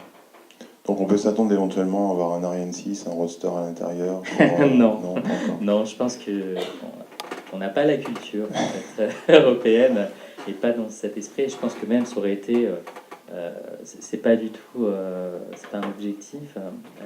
Aujourd'hui, en Europe, Oui, on aurait plus il y a d'abord des enjeux industriels. ouais, il y a des enjeux industriels, on aurait plus parlé de pollution. Aujourd'hui, c'est vrai que c'est assez marrant de voir l'engouement qu'il y a autour de ça. Bon, merci bien. Merci. Je vais revenir avec Francis sur toute cette notion d'analyse et de performance. On a compris sur dernière intervention qu'effectivement, utilisation du meilleur de la technologie. Maintenant, est-ce que c'est dans le cadre de cette mesure de la performance, là aussi, est-ce que vous êtes dans le développement d'outils, de l'intégration d'outils, et pour quel type de mesure, au niveau de l'asset, d'une campagne, etc. Alors, dans la partie contenu, il y a plusieurs dimensions autour du suivi du KPI. Il y a une dimension qui est effectivement une dimension business, qui va sans dire, parce que je pense que personne ne fait de contenu juste pour le plaisir de faire du contenu. Donc non, il y a la notion business, mais il y a aussi la notion de pertinence. Encore, j'y reviens. Et ça, on suit ça de près, donc c'est très difficile de suivre, de savoir si c'est pertinent ou pas pertinent. Les seuls indicateurs qu'on ait au final, c'est la volumétrie, le temps passé sans un contenu, les temps de lecture, enfin des choses assez simples au fond. Et on s'aperçoit d'une chose assez intéressante, c'est que pratiquement tous secteurs confondus, puisqu'on a des clients dans à peu près tous les domaines, en l'espace de 2 ans, il y a eu une montée en puissance sur moi j'appelle ça de la franchise, je ne sais pas trop si c'est le terme, mais en tout cas entre ce qu'a envie de donner la marque et ce qui est capable de comprendre un consommateur.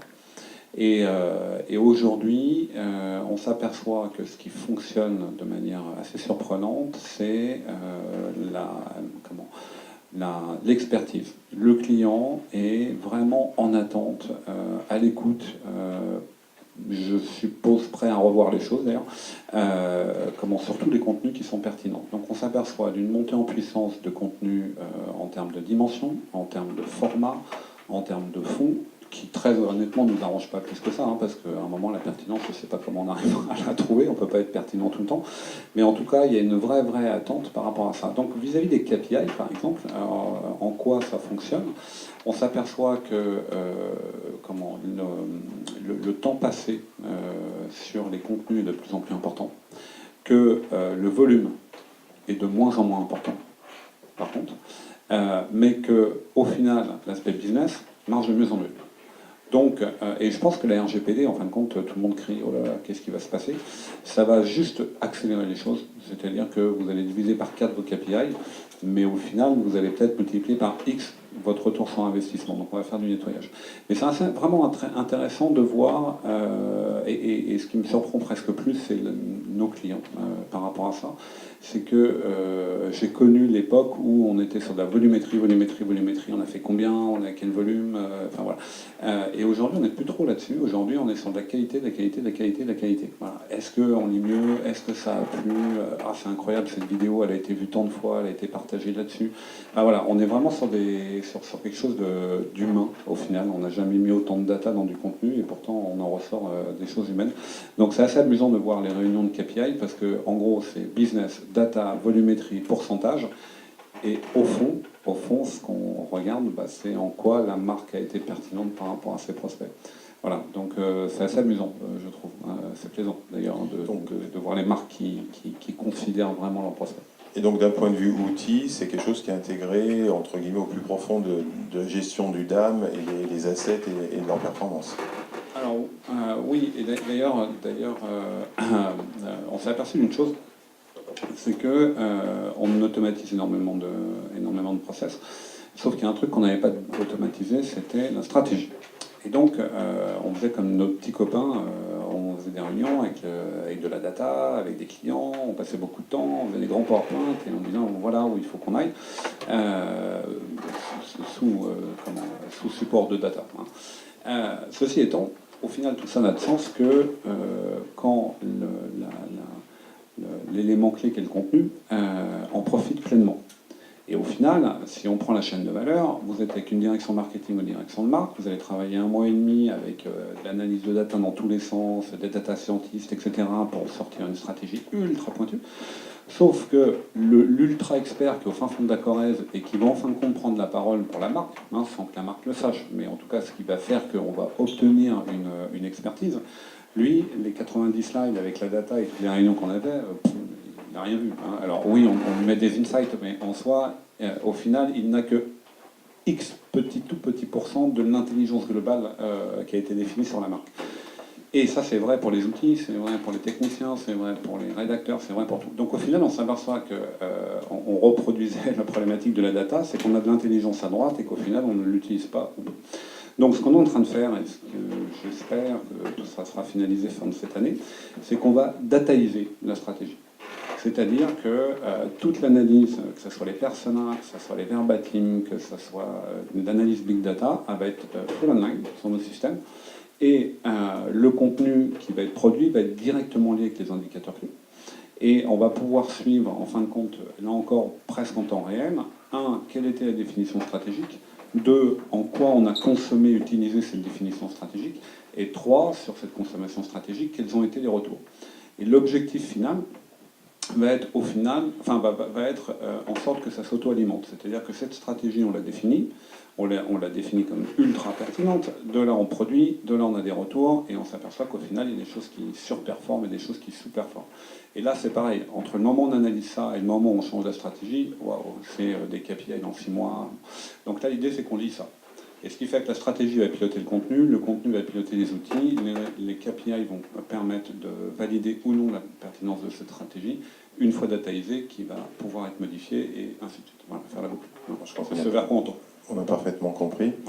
Romain, au niveau du Crédit Agricole?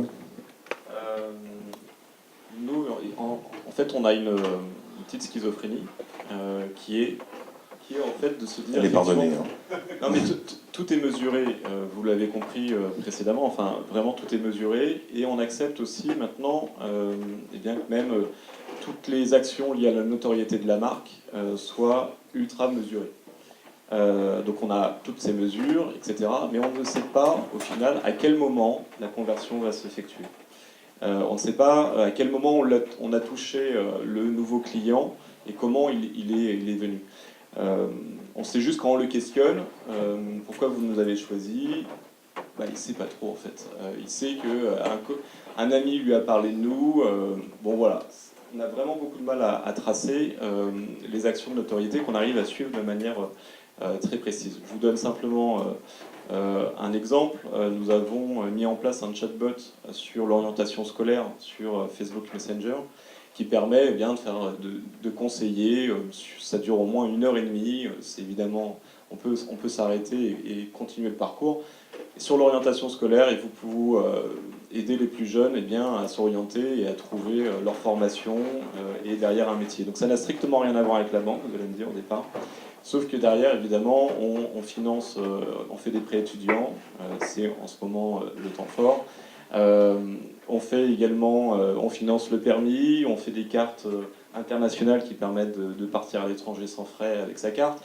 Donc derrière ça, mais finalement c'est en 8e temps que peut-être ce jeune, ils sont 20 000 à avoir utilisé en quelques semaines ce chatbot. Mais voilà, on a rendu service, so what, on sait combien de personnes l'ont utilisé, ça a généré de la notoriété auprès d'un public qui ne nous connaissait pas forcément, qui n'avait pas pensé à nous pour leurs études. On a du mal à connecter le fait que dans 6 mois, potentiellement, il va venir vers nous. Donc là, s'il y a une petite ouverture, si vous avez des solutions, je suis preneur. Et évidemment, sur le display, tout est traqué. J'ai envie de dire, même les KPI n'arrivent pas à la fin, ils sont vraiment au début. C'est-à-dire que si elles ne sont pas définies, on ne part pas.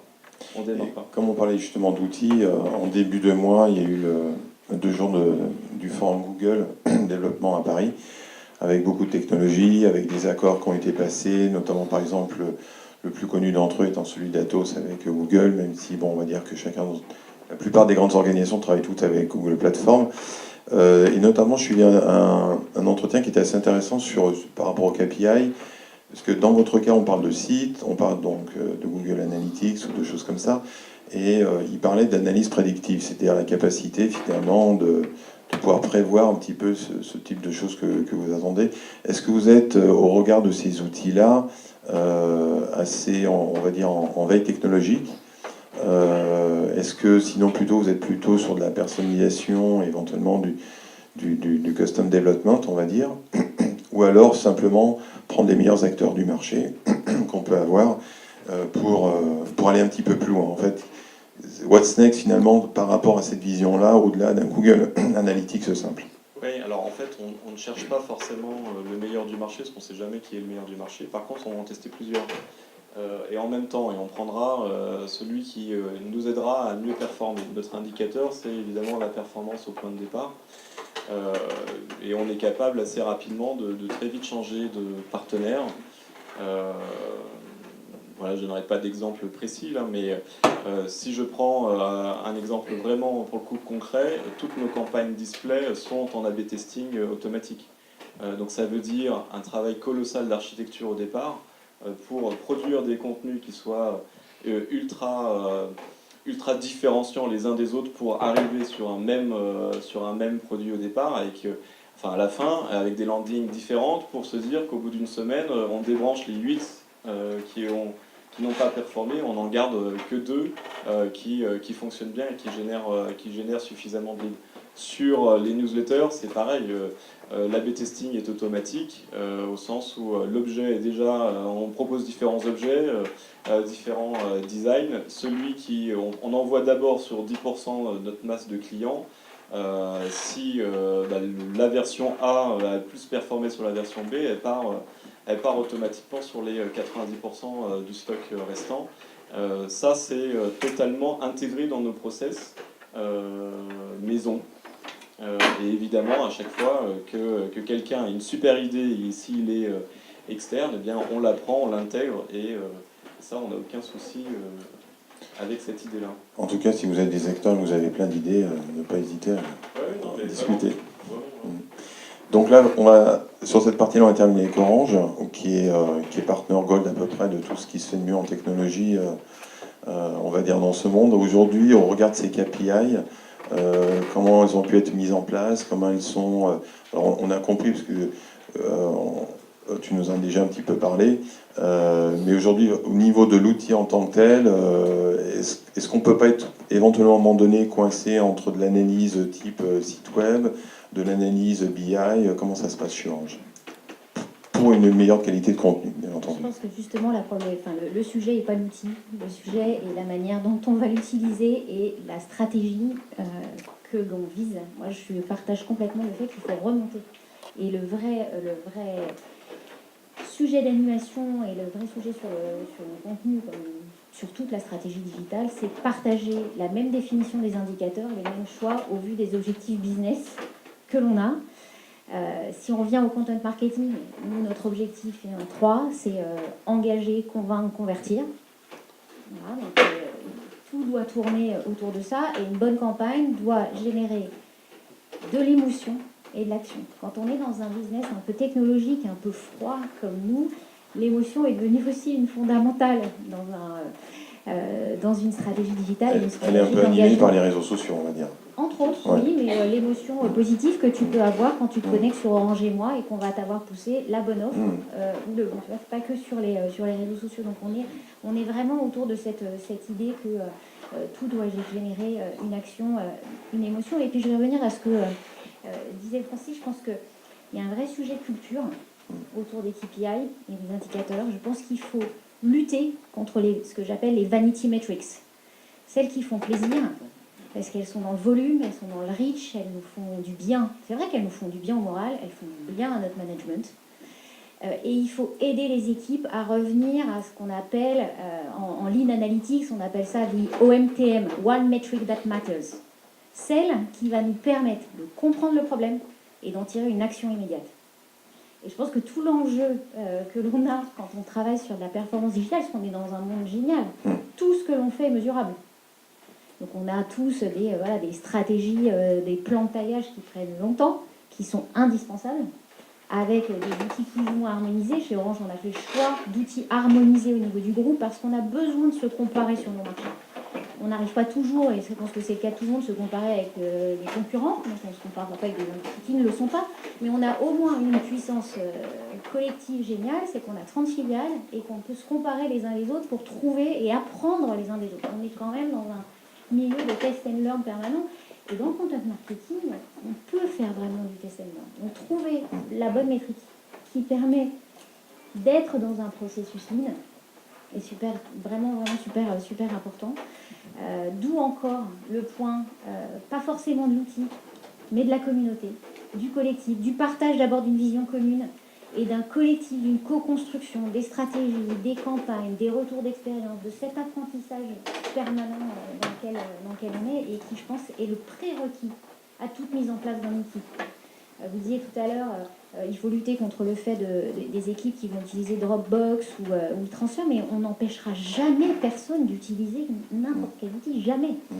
On peut être exemplaire, on peut mettre en place un outil, proposer une dynamique, montrer les bénéfices, les faire ressentir, être exemplaire nous-mêmes dans l'incitation à l'outil. Et on fait plein de choses aussi, on gamifie un peu aussi notre utilisation de la plateforme pour qu'ils l'utilisent plus, mais on ne peut pas empêcher les gens, enfin on n'est plus dans une société du contrôle absolu. Tout à fait. Ça fait partie des choses que l'on doit absolument intégrer. Ça fait partie des challenges, en tout cas, de la gestion de contenu. Voilà, donc, on en est en tout cas très conscient. Et c'est vrai que pour rebondir là-dessus, aujourd'hui, de plus en plus de solutions de gestion d'assets intègrent directement, en fait, le Dropbox, le WeTransfer comme input directement dans le système. Exactement. En tout cas, restons dans un monde ouvert, qui est le monde dans lequel tout le monde vit. Et puis enfin, en termes de performance, je pense que ce qui est aussi très important, c'est de continuer à associer nos clients, nos consommateurs à cette performance. On a des indicateurs quanti. Encore une fois, les indicateurs quali sont extrêmement précieux. On parlait du social listening tout à l'heure, comme Ariel le fait aussi. Nous, on systématise du native feedback sur toutes nos campagnes. Et encore une fois, là, le volume importe peu. C'est parce que la personne, le consommateur, aura pris le temps de nous faire un retour sur une campagne, une expérience personnalisée, un contenu qu'on lui aura proposé, que ce soit en emailing ou un réseau. Celle-ci nous apporte vraiment beaucoup dans l'optimisation de notre performance en amélioration continue. Je crois que les choses sont claires. En plus qu'à suivre la prochaine assemblée générale de M. Stéphane Richard. Comme on approche de la fin, bien entendu, j'aurais peut-être une dernière question finale pour nos speakers, mais est-ce que vous auriez déjà des questions à poser à chacun d'entre eux sur tout ce qu'on a pu échanger jusqu'à présent? Je suis Patrick Barabé du groupe Jardin, j'ai une petite remarque à faire. Je suis d'accord avec Stéphanie Sabal qui l'a dit tout à l'heure, et je crois Francis l'avait dit. Le Shadow IT, puisqu'en fait le Shadow IT était un peu sous-jacent pendant toute la discussion, c'est quelque chose qu'on ne pourra pas empêcher. Et un DT d'un grand groupe, lors d'une précédente matinée EBG comme ça, avait dit une chose très simple. Il avait dit « Moi, le Shadow IT n'est pas un problème pour moi. Je vois le Shadow IT comme étant la division R&D de l'IT. » Donc c'est vraiment comme ça qu'il faut le percevoir. Parce que l'utilisateur, quand il a un besoin, il faut qu'il le résolve, et l'IT n'est pas encore sizé, même si on fait du lean, même si on fait de l'agile, etc., n'est pas encore sizé pour pouvoir réagir de façon rapide, et aussi rapide que l'utilisateur en a besoin.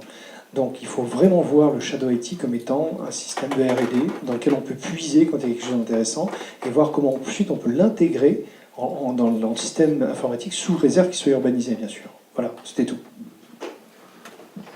Et éventuellement, par rapport à votre remarque, parce qu'on va faire un échange, parce qu'effectivement, moi, dans le passé, j'étais aussi du côté IT, on va dire.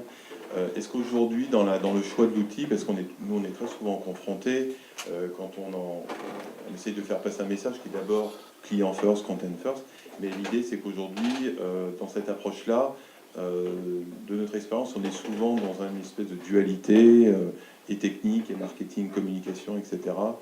Donc je suis d'accord sur le principe, mais est-ce qu'aujourd'hui c'est le vrai reflet de ce qui se passe au quotidien? Est-ce que vous sentez les choses évoluer par rapport à ça Oui, déjà parce qu'on peut en plus rajouter un besoin supplémentaire qui est l'employé advocacy. Le client first, déjà l'employé doit être client de l'information qu'on transmet au client final. Parce qu'on est, nous, on est à la fois B2B et B2C chez Jardiland, parce qu'on a des magasins, on a des salariés, mais également des franchisés, et on a des clients B2C, qui sont les gens qui viennent acheter dans nos magasins. C'est parfois les mêmes, mais pas toujours. Et donc, on est obligé d'avoir cette réaction qui est de se demander est-ce que ce qui plaît en interne, se plaît en externe, et est-ce que les gens en interne s'approprient les éléments pour les diffuser. Et puis, pour revenir sur les outils, on a cet usage qui est fait de l'outil externe par les gens de l'interne, simplement, et c'est souvent des licornes derrière.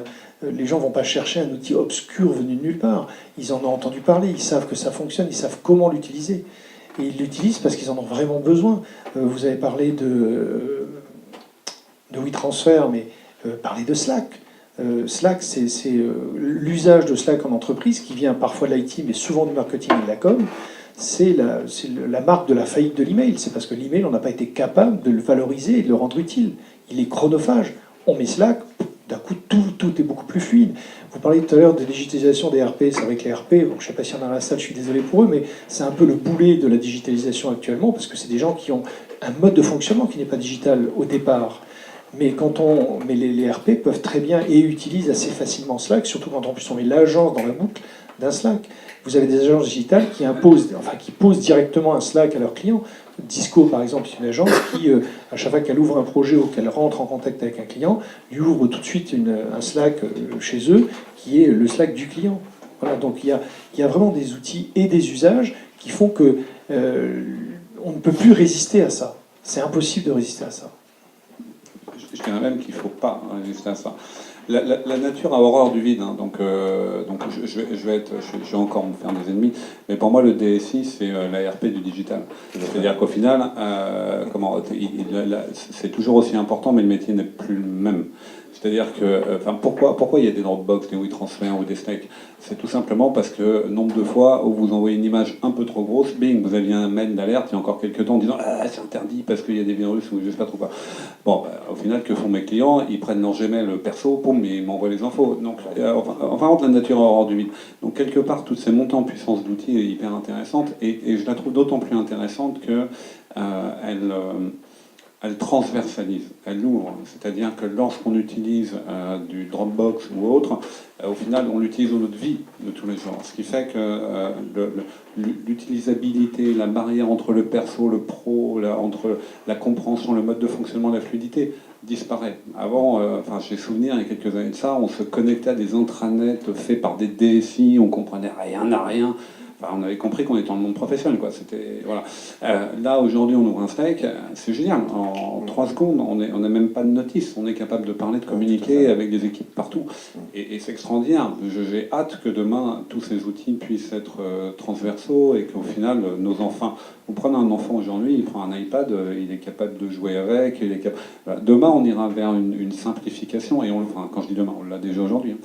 Mais ouvrir un Slack il y a encore 5 ans, et on parle de 5 ans, hein, c'est rien. Hein, c'était inconcevable. Tout le top 40.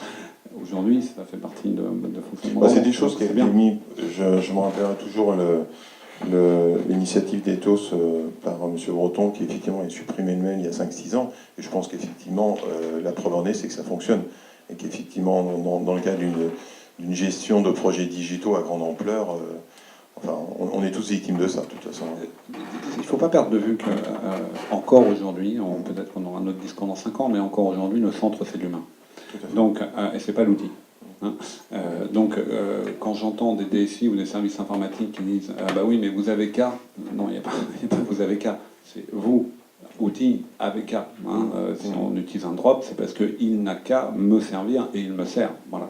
Donc là, typiquement, je ne suis pas pour la radicalisation, donc je ne suis pas très fan typiquement de on arrête le mail. Parce que le mail est utile. Au fond, c'est pas le seul. Slack est utile. Disons qu'ils ne l'avaient pas complètement arrêté, mais ils avaient évité les 280 échanges de mails entre 2 collègues assis à 5 mètres l'un de l'autre. Moi, si je peux me permettre une remarque, je pense qu'on n'est pas victime des outils, on est responsable de l'utilisation des outils. On est tous responsables de la faillite du mail. Parce qu'on l'utilise de manière complètement dévoyée maintenant. Donc on peut tous revenir aussi aux principes fondamentaux de la netiquette, qui il y a quelques années, petit coup de téléphone parfois, ne pas faire 12 forward, utiliser l'objet du mail pour un objet.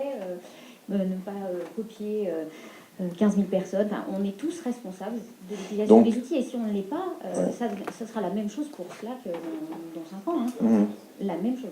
Donc pour revenir finalement un petit peu à l'intitulé de ce workshop, on est tous d'accord qu'une stratégie en tout cas d'enterprise content management, de digital asset management, vous paraît dans tous les cas le premier step en tout cas vers un aspect collaboratif et en tout cas pour accélérer cette transition digitale qu'on a vue qui est quand même sur le dernier rapport de l'UIC qui est à 30% globalement. Alors après les chiffres on peut leur faire dire ce qu'on veut, mais nous au quotidien c'est effectivement ce qu'on peut quand même rencontrer dans ces stratégies digitales où ça commence souvent, où sont les assets? Ils sont dans ma clé USB qui est chez Georges dans le bureau. Donc cette position du DAM, en tout cas, vous paraît stratégique en tant que telle, comme première étape vers une transformation digitale et une amélioration du contenu. Je dirais que c'est la culture d'entreprise, avant tout. Parce que vous avez beau avoir un Slack, si on garde la data dans la poche, on la garde dans la poche. C'est déjà on a connu aussi la peur du partage. Je garde la donnée pour moi parce que oh là là, je suis intelligent avec ça. Déjà ça a explosé. Vous pourrez mettre tous les outils de la Terre. Si on est encore sur ces précarés qui sont mon territoire, ma data et donc mon intelligence, ça ne fonctionnera pas. Donc l'outil aujourd'hui est indispensable parce qu'on va vite et fort. Mais avant l'outil, c'est la culture du partage et de l'acceptation que l'autre puisse savoir. Et c'est pas parce que c'est un stagiaire, c'est pas grave. En fait, moi, je n'ai pas la sensation que ça soit la première step. La première, c'est vraiment la connaissance du client, de l'utilisateur, du contenu, celui qu'on veut toucher, où il est, ce qu'il fait, quelles sont ses attentes. C'est ça qui est le point de départ avant toute stratégie. Et après, on verra sur l'outil. Je pense par exemple aux clients que nous avons qui sont très fortunés. Non, ils ne veulent pas de mail. Ils ne veulent pas qu'on discute avec eux sur Twitter. Ils veulent du papier. Donc, pour cela, ils ne sont pas très nombreux, on va le faire. Pour les plus jeunes, je vous ai parlé de Facebook Messenger, ils n'utilisent pas les mails. Donc on va aller sur la messagerie. Donc tout ça, la connaissance de nos cibles, qui sont, j'ai l'image là d'une constellation de nénuphars, donc de petits groupes un peu partout, et puis d'une masse. Et donc je veux parler à chaque nénuphar. Je suis la grenouille qui se promène un peu partout là. C'est cette idée-là, et après effectivement je vois quels sont les contenus que je mets, quels sont les outils pour arriver à discuter avec mon public cible. En fait, je suis Noël Jaffré, je travaille chez Oracle, mais je perçois quelque chose ici, c'est que j'ai l'impression, je me pose une question, c'est que finalement on est en train de dataifier, quelqu'un utilise ce terme pour tout, et en réalité on a besoin de plus en plus d'humains dans le process. Alors, je donne des exemples, je prends des exemples chez vous. Le cas de la personne qui est devenue cliente de Crédit Agricole, mais ne sait pas pourquoi.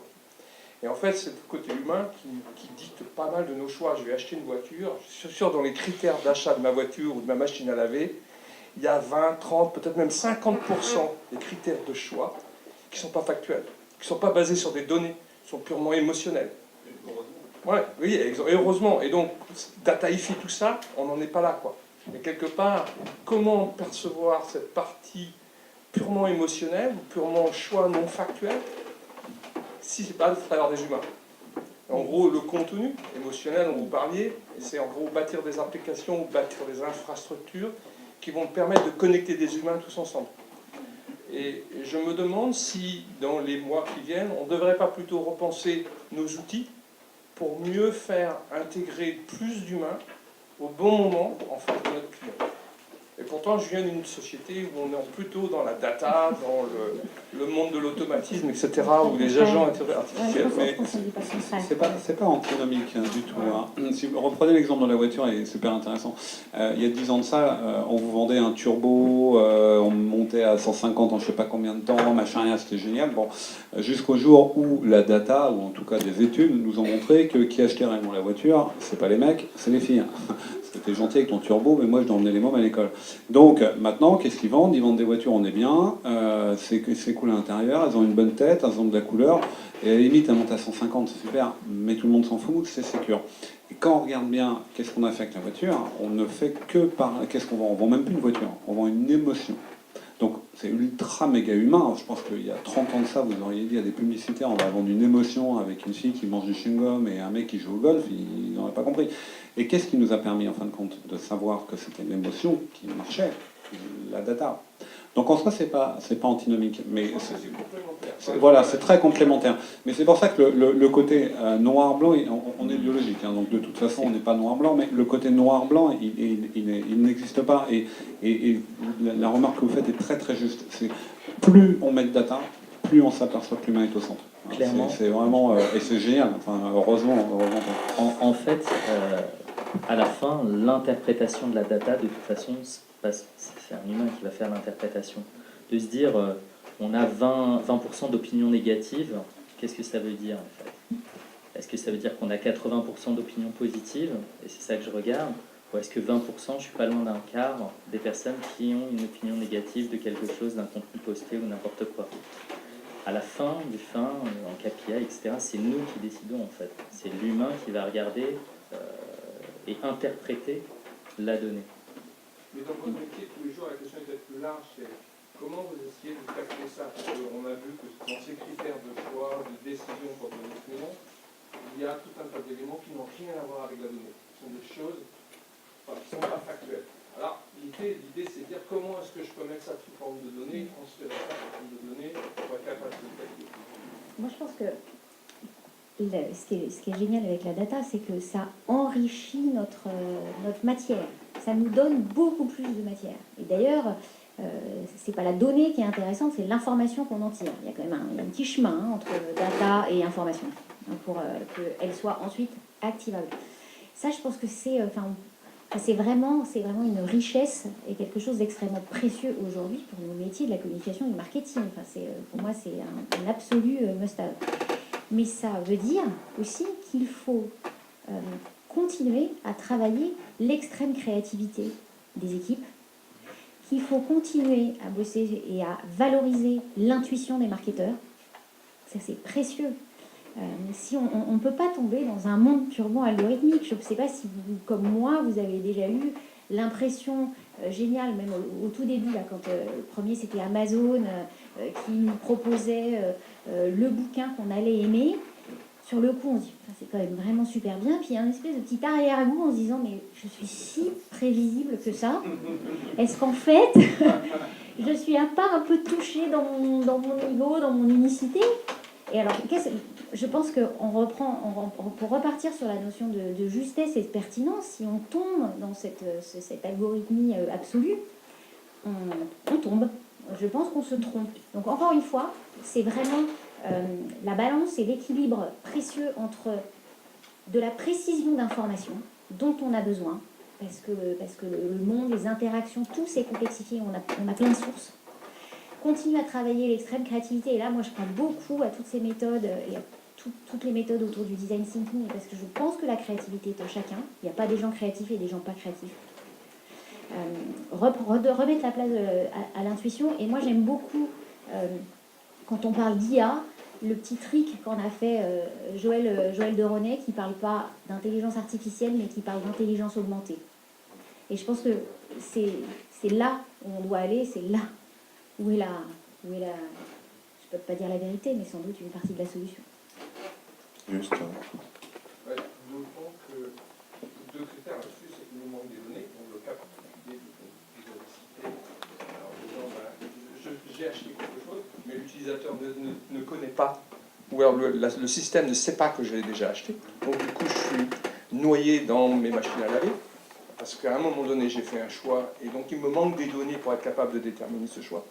Et secondo, dans votre cas également, c'est que l'entreprise même, je fais des promotions sur un compte, parce que le compte est plein et je veux promouvoir d'autres produits. Ce produit a disparu dans une autre entité, je ne suis pas au courant que ce produit a disparu. Et donc, je vais être aussi à contre-courant. Donc la donnée, elle propose, elle valide, mais elle est en même temps dangereuse, quoi. Donc du coup, toute cette partie humaine au milieu qui va me permettre de déterminer est-ce que j'ai bien toutes les données. Si je n'ai pas toutes les données, il y a une suspicion ou une démarche marketing qui va me permettre de mieux comprendre ce qui se passe. En fait, dans tout ce qu'on dit, en fait, on zappe un petit peu la notion de temps. Finalement, le temps, quoi qu'il en soit, est là. On nous demande d'être réactif.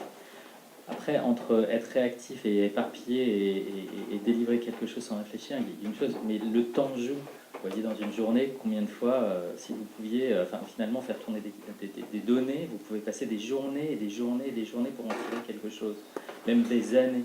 Donc forcément, il y a un moment, il ne faut pas se réfugier derrière la data en postponant à chaque fois des prises de décision, des choses qu'on... Il y a un moment, il faut s'arrêter, ça c'est l'humain qui peut le faire, il y a qui pourront le faire, et produire, en fait, rentrer dans une logique de production. Merci. D'autres réflexions au regard de tout ce que l'on vient d'évoquer? On arrive à la fin de ce moment partagé ensemble. Je dirais qu'en conclusion, effectivement,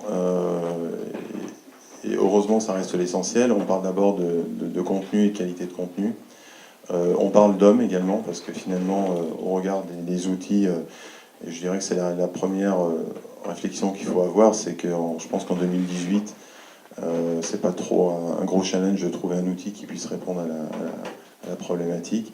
Maintenant, il y a une notion aussi un petit peu d'intelligence un peu augmentée, comme précisait Stéphanie, c'est-à-dire qu'il faut essayer aussi de trouver, et comme le fait très bien Francis avec PimBeam, c'est-à-dire il faut quand même rester à la pointe de la technologie pour rester en veille en tout cas, afin d'offrir un service, mais c'est d'abord des process, c'est d'abord de l'humain, et que sans process et sans humain, mais effectivement, il n'y a pas trop de solutions à la fin. Voilà.